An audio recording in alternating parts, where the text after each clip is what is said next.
Suatu hari ada seorang pengembala domba sedang menunggu dombanya yang sedang memakan rumput di lapangan. Suatu ketika ia merasa bosan dengan rutinitas yang biasa ia lakukan dan hanya menunggu domba-dombanya memakan rumput. Tiba-tiba terlintas sebuah ide licik untuk mengerjai petani yang sedang meladang.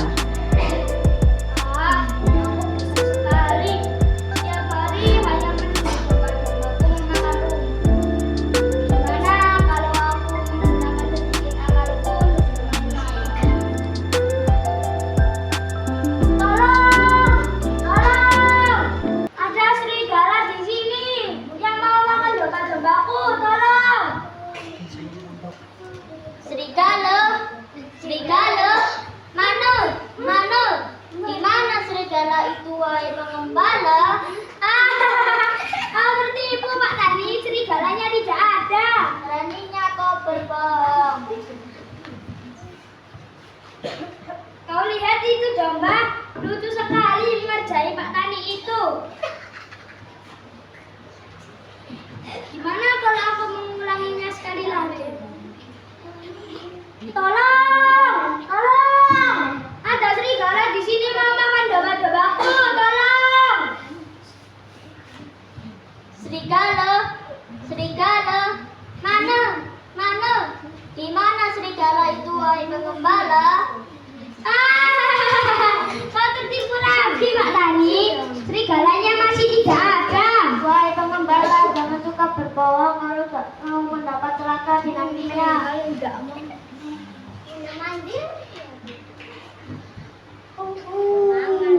Wah, ada domba-domba yang sedang makan rumput. Sepertinya ini akan menjawab puasaku. Selama ini domba-domba itu nampak lezat dan sangat gemuk. Oh. Tolong Pak Pengembala, di sana ada serigala. Sepertinya serigala itu sedang mengintai. Pak Pengembala, cepat minta bantuan supaya kita semua bisa selamat. Di mana serigala itu? Di sana Pak Pengembala, di balik rumah. Tolong! Ada serigala di sini yang mau makan domba-dombaku. Tolong! Serigala! Tolong! Ada serigala yang mau makan domba-dombaku. Tolong!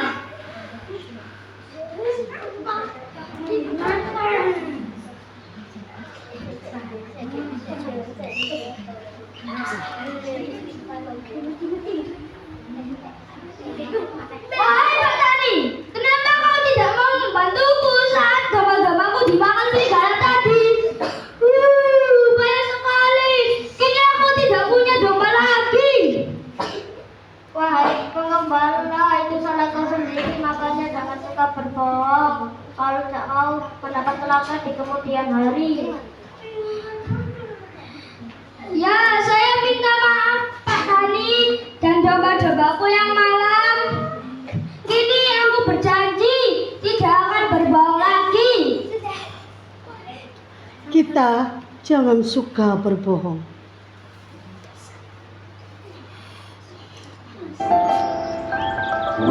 Walau kita jujur sekalipun, kita tidak akan dipercaya lagi. Assalamualaikum warahmatullahi wabarakatuh. Assalamualaikum warahmatullahi wabarakatuh. Kami dari kelompok 2 akan bermain peran berjudul bawang merah dan bawang putih. Nama saya Asta, saya berperan menjadi ayah. Nama saya Naila. Saya berperan sebagai nenek. Nama saya Naura. Saya berperan sebagai bawang merah. Nama saya Kira, saya berperan menjadi ibu.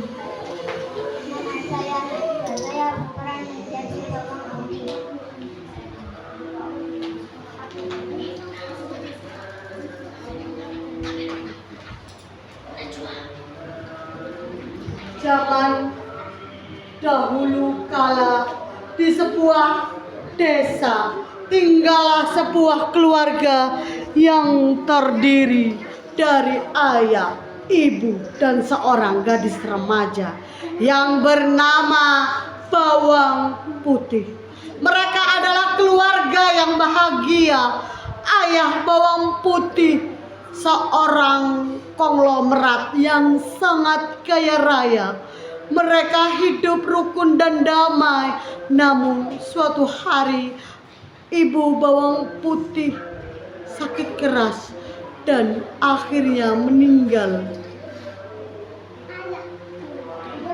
Ayah Bawang Putih sakit keras dan akhirnya meninggal dunia.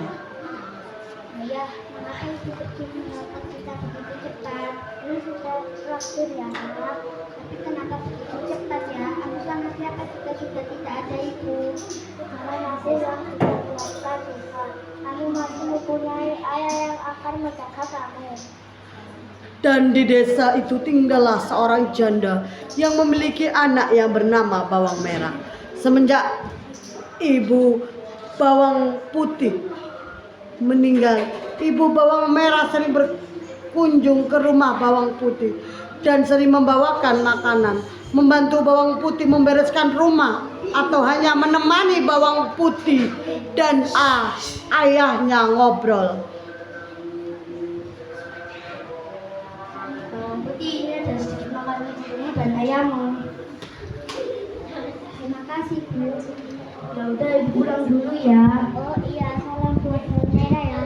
Iya, Mas. Bawang Putih Pada- ayah menikah. Pada akhirnya Bawang Putih berpikir bahwa mungkin lebih baik kalau ayah menikah saja dan dengan Ibu Bawang Merah. Dengan pertimbangan dari Bawang Putih, maka ayah Bawang Putih menikah dengan Ibu Bawang Merah. Bawang Putih, jika ayah menikah dengan Ibu Bawang Merah, kamu setuju atau tidak?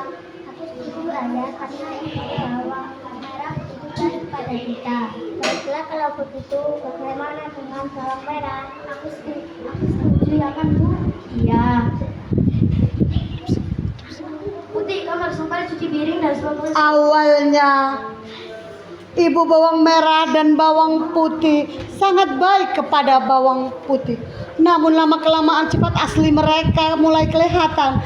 Mereka kerap memarahi Bawang Putih dan kerap memberinya pekerjaan yang berat. Jika ayah Bawang Putih sedang pergi ke kantor, tentunya ayah Bawang Putih tidak tahu bahwa Bawang Putih tidak pernah menceritakannya. Putih, kamu harus kembali cuci piring dan semua pekerjaan rumah kamu harus selesaikan. Baiklah, Bu. Putih, kamu harus membersihkan kamarku yang berantakan. Iya, iya, Kak. Suatu hari ayah Bawang Putih jatuh sakit, kemudian meninggal dunia.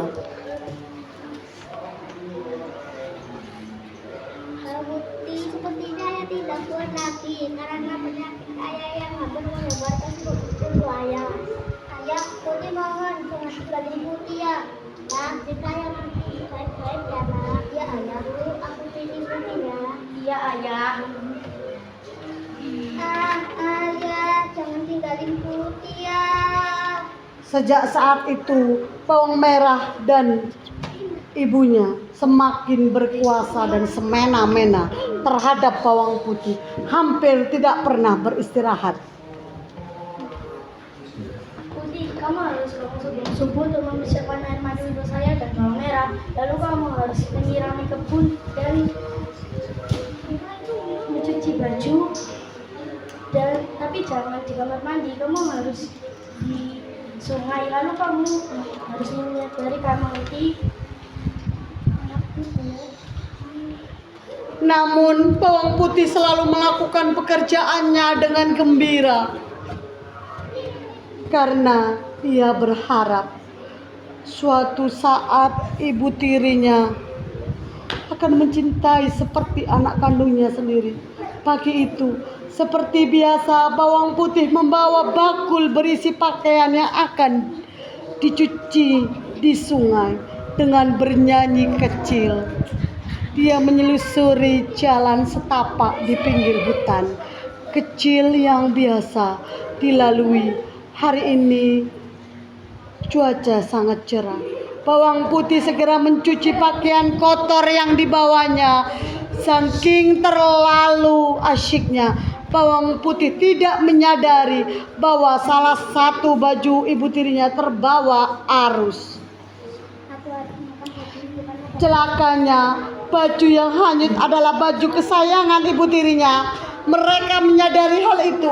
Bawang putih mencoba menelusuri sungai untuk mencarinya. Aku harus makan baju. Namun, bawang putih tidak berhasil menemukannya. Dengan putus asa, dia kembali ke rumah dan menceritakan kepada ibunya.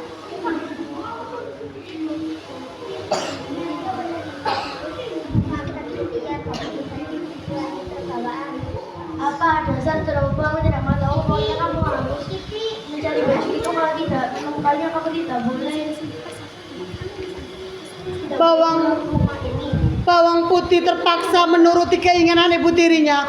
Dia segera menyusuri sungai tempat mencuci tadi. Matahari mulai meninggi, namun bawang putih belum keluar juga menemukan baju ibunya. Ia memasang mata dengan teliti, diperiksanya setiap juluran akar yang menjorok ke sungai. Siapa tahu baju ibunya tersangkut di sana. Hari sudah mulai gelap. Bawang putih mulai putus asa. Sebentar lagi malam akan tiba.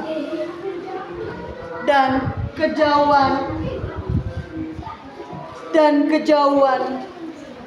cahaya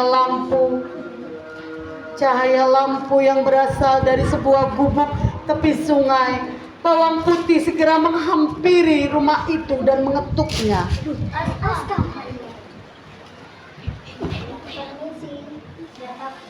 Saya bawang putih nek, tapi saya mencari baju itu yang hanya terbawa arus. Dan sekarang kemalaman, bolehkah saya menginap di rumah nenek malam ini? Tadi baju itu aku bisa taruh lagi.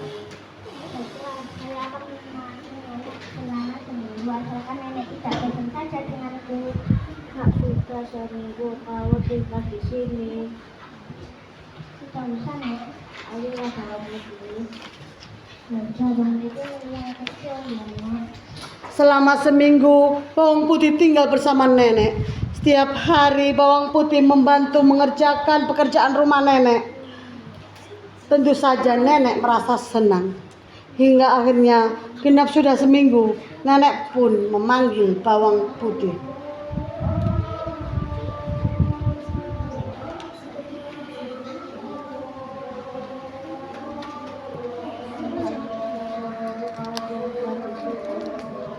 Tidak usah nek. Ayolah bawang putih. Sudah bawang putih yang kecil ya nek. Sini. Wah. Bocah mirip. Yang kecil. Saya tapi tidak kuat membawa yang besar nek. Sesampainya di rumah, bawang putih menyerahkan baju merah milik ibu tirinya.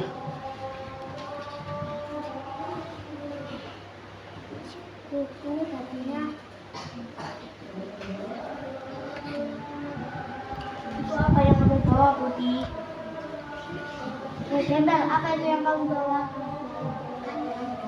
Ini apa yang kamu bawa putih? Inilah buku. Ini lagunya. Merah, jangan. Kamu dapat emas dan permata ini dari mana? Ya dari mana? Aku mendapatkan api ini dari mana? Waktu itu aku mencari baju itu yang hanya terbawa arus. Dan kemalaman aku menginap di rumah nenek mungkin sungai. Aku disuruh menemaninya selama seminggu. Setelah genap seminggu, aku diberi hadiahnya. Putih, kamu harus melakukan apa yang dilakukan oleh anak sialan itu. Baiklah ibu. Kalau begitu besok pagi kamu harus pergi ke sungai untuk mencuci baju-baju yang kotor. Baik ibu. Karena Setelah mendengar cerita bawang putih, bawang merah berencana untuk melakukan hal yang sama. Tapi kali ini bawang merah akan melakukannya.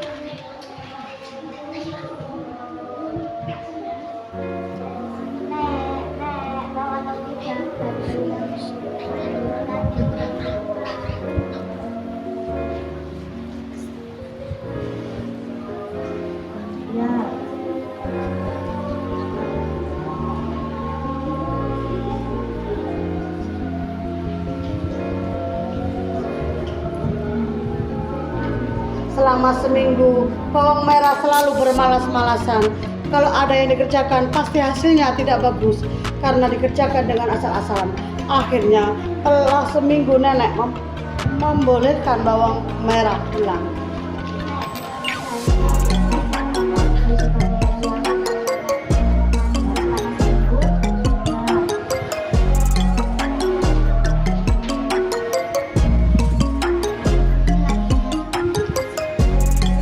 Sesampainya di rumah, bawang merah segera menemui ibunya dengan gembira memperlihatkan labu yang dibawanya.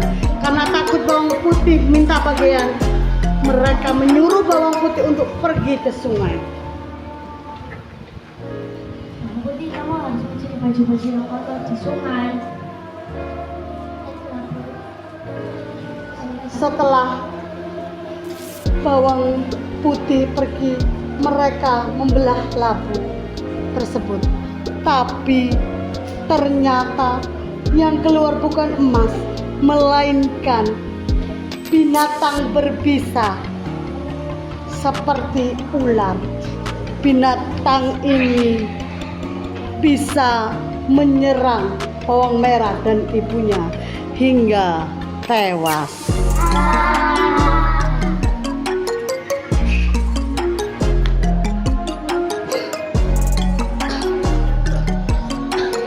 Assalamualaikum warahmatullahi wabarakatuh. Assalamualaikum warahmatullahi wabarakatuh.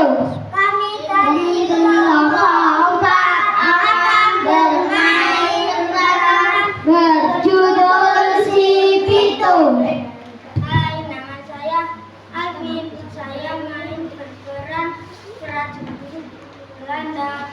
Hai, nama saya Putra. Saya berperan sebagai Pitung. Hai, nama saya Arjun. Saya berperan sebagai Kais. Halo, saya bernama Haikal. Saya berperan menjadi komandan Belanda. Halo, nama saya Khalid. Berperan menjadi GI. Legenda Si Pitung. Pada zaman dahulu, hiduplah seorang pemuda yang soleh dari Rawa Belong. Ia bernama Si Pitung. Ia rajin belajar mengaji pada Haji Naipin. Selesai belajar mengaji, ia pun dilatih bela diri silat. Setelah bertahun-tahun kemampuannya menguasai ilmu agama dan bela diri semakin meningkat. Pada waktu itu juga Belanda sedang menjajah Indonesia. Mereka mengambil kekayaan alam dan melakukan penindasan kepada rakyat kecil. Sehingga lambat laun rakyat menderita kelaparan dan kemiskinan.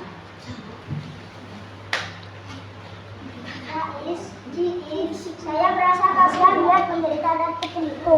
Saya juga merasa ibadah kasihan melihat penderitaan dan kecil itu. Iya, komunik Belanda dan Tuan Nana memang orang yang tidak beradab.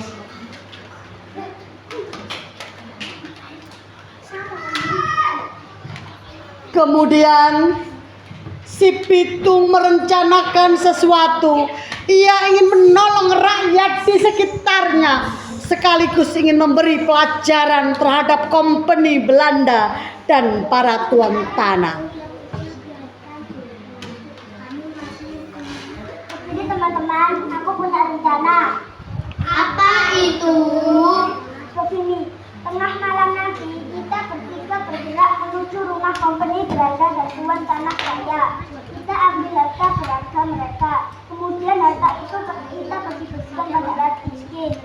Bagaimana? Setuju tidak? Oke, saya setuju.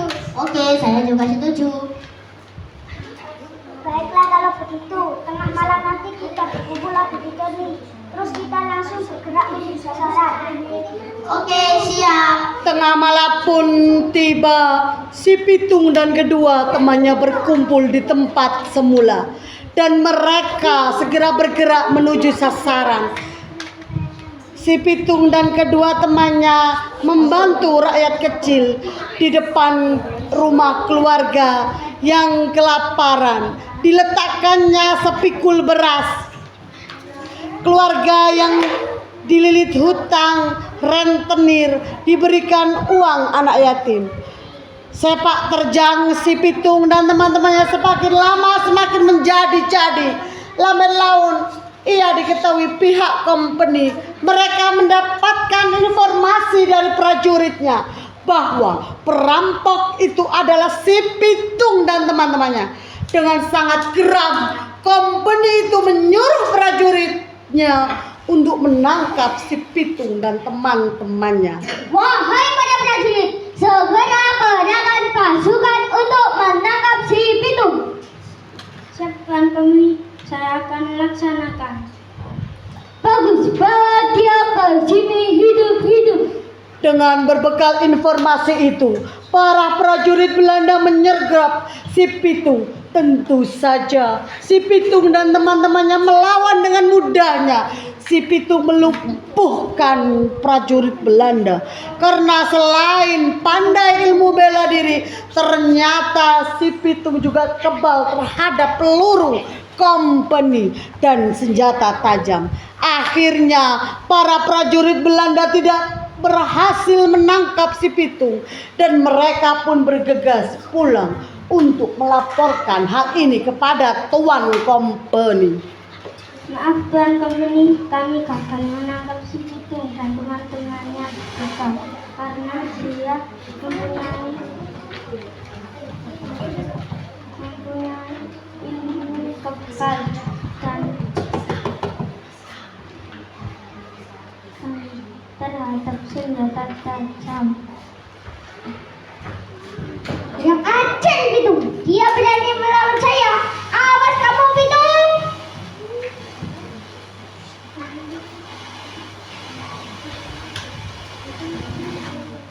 Wahai para prajurit, begini, kita sekarang ke rumah teman seperguruan si Pitung. Kita berikan mereka hadiah berupa emas asalkan mereka memberitahukan rahasia kekebalan si Pitung.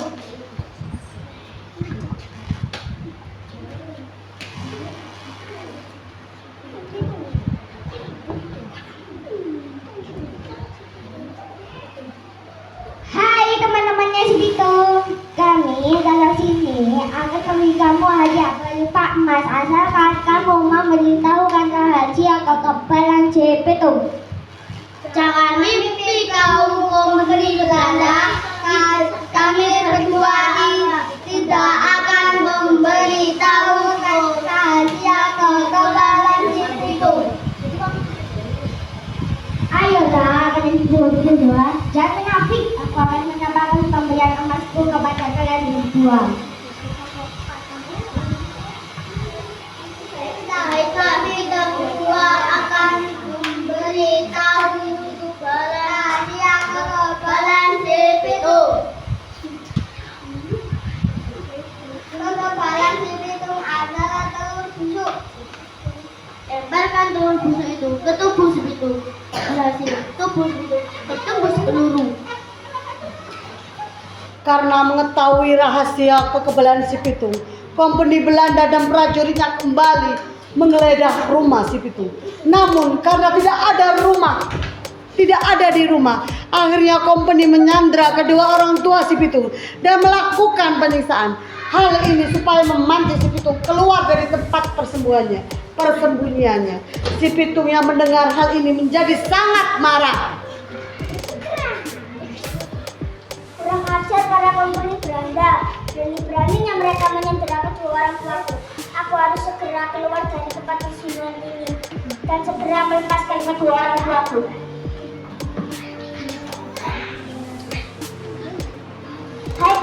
kompeni Belanda. Jangan siksa kedua orang tuamu.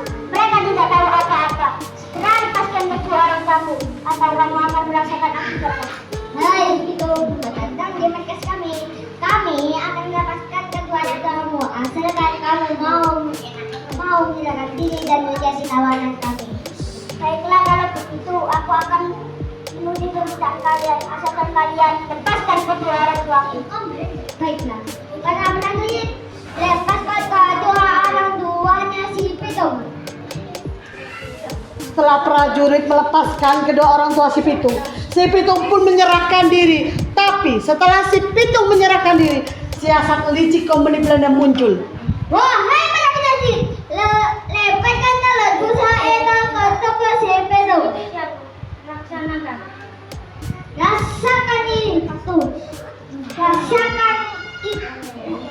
Rasakan kamu, itulah akibatnya kamu berani melawan saya. Setelah itu, kompeni Belanda mengarahkan tembakan pistol ke tubuh si Pitung. Alhasil, si Pitung dengan mudah ditembus peluru. Teman-teman dan dihadap kompeni Belanda. Sang pahlawan pembela rakyat kecil telah gugur di tangan penjajah Belanda. Selamat jalan si Pitung. Jasadmu akan selalu kami kenang sepanjang masa.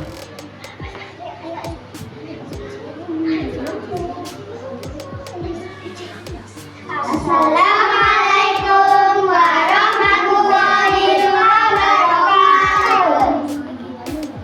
Waalaikumsalam warahmatullahi wabarakatuh.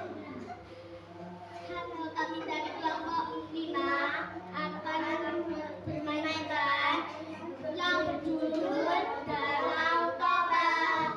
Hai, nama saya Alin, saya berperan sebagai ibu. Hai, nama saya Umi, saya berperan menjadi ikan.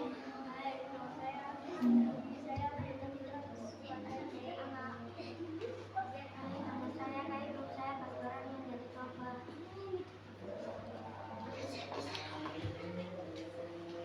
Salah satu desa di wilayah Sumatera, hiduplah seorang petani dengan anaknya yang bernama Toba.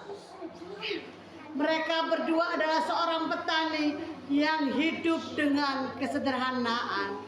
Ketika waktu malam hari, Toba bermimpi buruk tentang ibunya.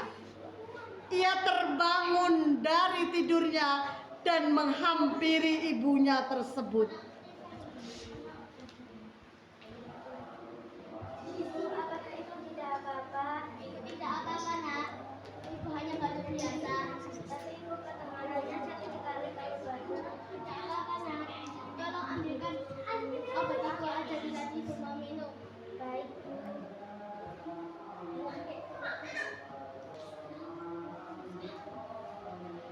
Nak, ibu sudah tidak kuat lagi untuk bertahan hidup.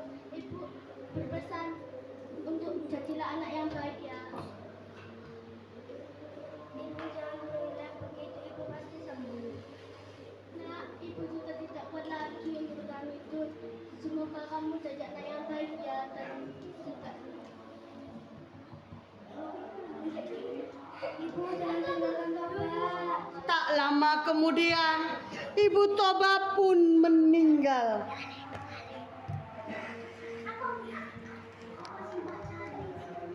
Meninggal dunia, dan Toba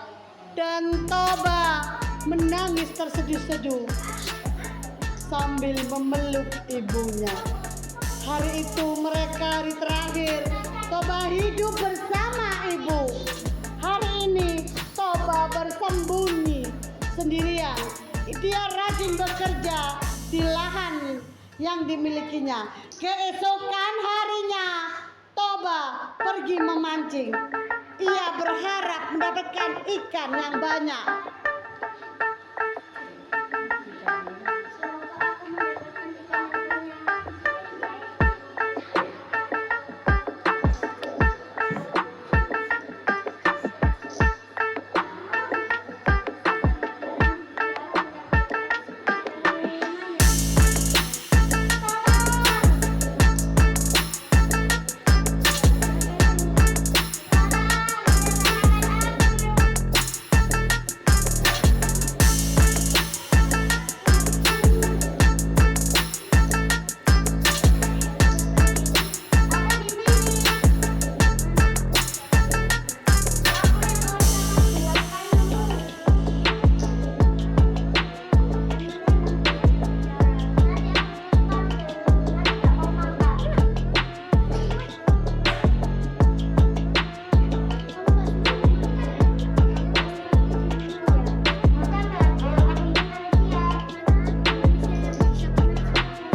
Masih dengan rasa yang sama, yaitu was-was, ia membawa pulang tersebut dan taruh dalam wadah kecil berisikan udara. Ia berjalan penuh dengan langkah kaki yang gemetar. Suatu malam hari tanpa disadari oleh Toba, tiba-tiba ikan tersebut berubah menjadi ikan yang cantik. Keesokan harinya Toba terbangun dari tidurnya. Ia terkejut melihat wanita cantik ada di dalam rumahnya.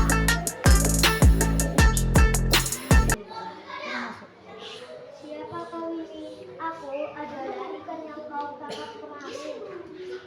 Apa? Ikan? Mana bisa kau berubah menjadi wanita cantik? Terima kasih Tuan. Terima kasih kau telah mempertimbangkan aku. Sebagai ketidaksenjangan, aku bersedia untuk kau jadikan istri. Tapi itu tidak mungkin kau menikah. Aku menikah dengan ikan. Mungkin saja Tuan, karena aku telah menjadi manusia seutuhnya. Memang apa urusannya denganmu? Aku bisa mengurusmu dan bisa kau jadikan istri. Tapi ada satu syarat yang kau harus memenuhi jika ingin menikah denganku. Syarat apa itu? Benar ya Tuan, Tuan tidak boleh berteman kepada siapa-siapa. Baiklah, apa syaratnya kalau begitu? Kau tidak boleh menceritakan kepada siapapun asal usul. Jika kau melakukannya akan menjadi sebuah petaka yang sangat besar. Baiklah, aku berjanji akan tidak menceritakan hal ini kepada siapapun, termasuk anak kita nanti. Toba pun pergi dari perbincangan itu sambil memikirkan pesan yang disampaikan olehnya. Wanita tersebut terus saja mengikuti Toba sampai pada akhirnya Toba merasakan cinta di dalam hatinya kepada ikan berwujud wanita tersebut. Setelah beberapa lama, mereka pun menikah dan melahirkan bayi laki-laki yang tampan. Namun anak tersebut tumbuh dengan mempunyai kebiasaan buruk, yaitu selalu merasa lapar dan tidak pernah merasa kenyang.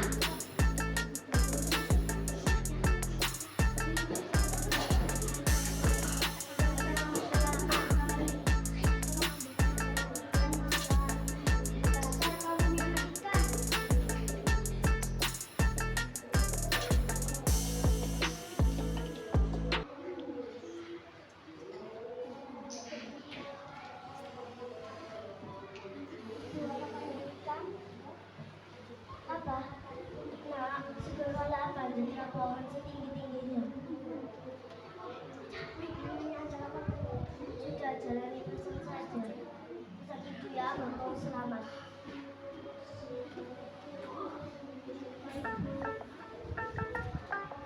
Setelah ikan itu masuk ke dalam air sungai, petir dan awan hitam yang menandakan hujan mulai turun, yang membuatnya banjir.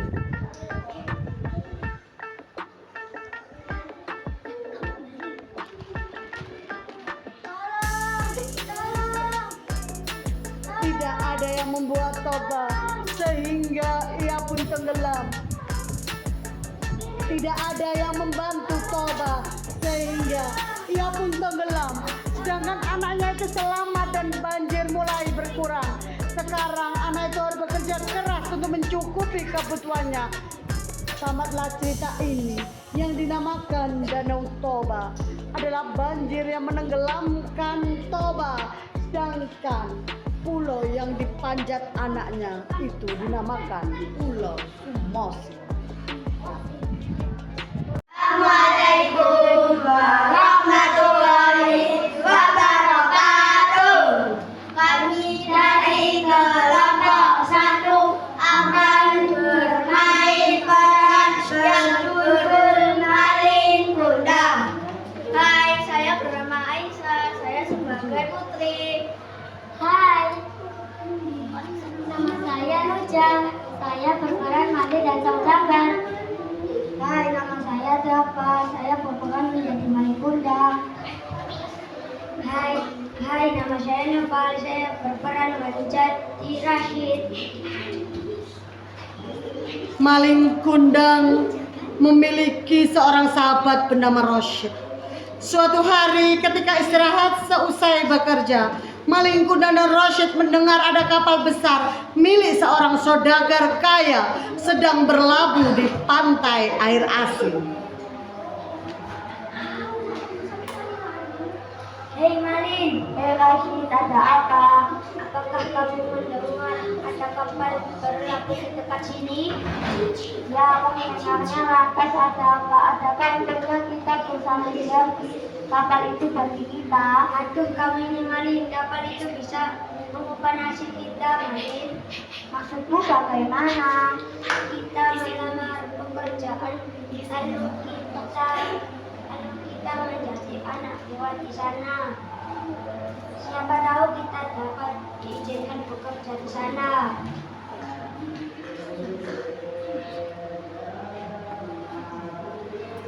Oh, Malin mau minta restu. Kamu mau kemana, nak? Tadi pagi saya bertemu Rashid. Dia berkata ada kapal yang bersandar di dekat pantai ini, dan kita akan membebaskan perantau di kapal itu. Bagaimana caranya, nak?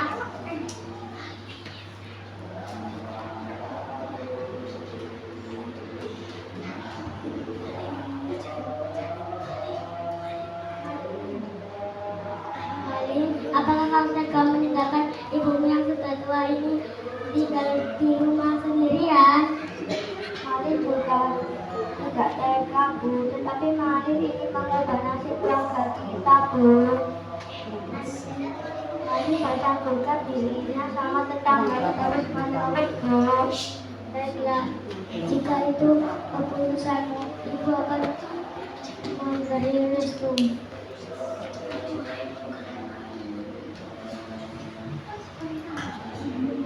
Akhirnya kita sampai juga di dalam kawan kita, kawan. Ya, kita sudah dekat dengan cita-cita kita. Ini kita akan bekerja apa? Tidak tahu. Saya juga kebingungan.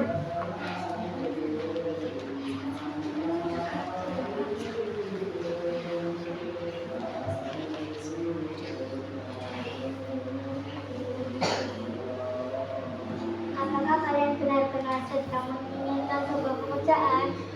Ya, tentu saja.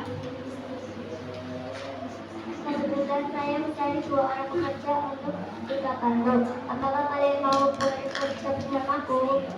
Ya, tentu saja kita mau. Kita akan bekerja kapan?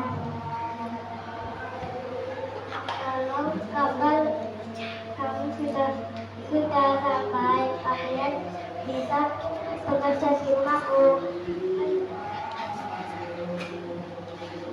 Saya sebutkan nama 2 orang itu. Yang mana? Yang Bapak dan Bapak dan Rashid. Oh, dia bernama Maling Kundang. Oh, namanya Maling Kundang.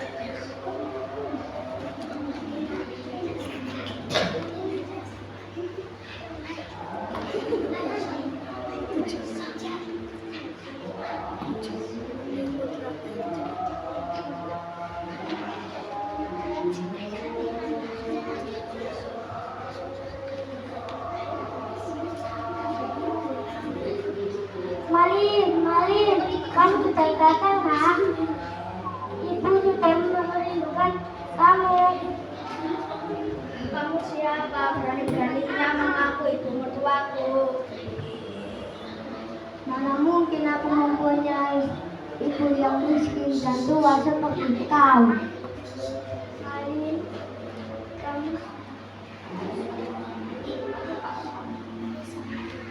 kamu sangat beragam sama ibu.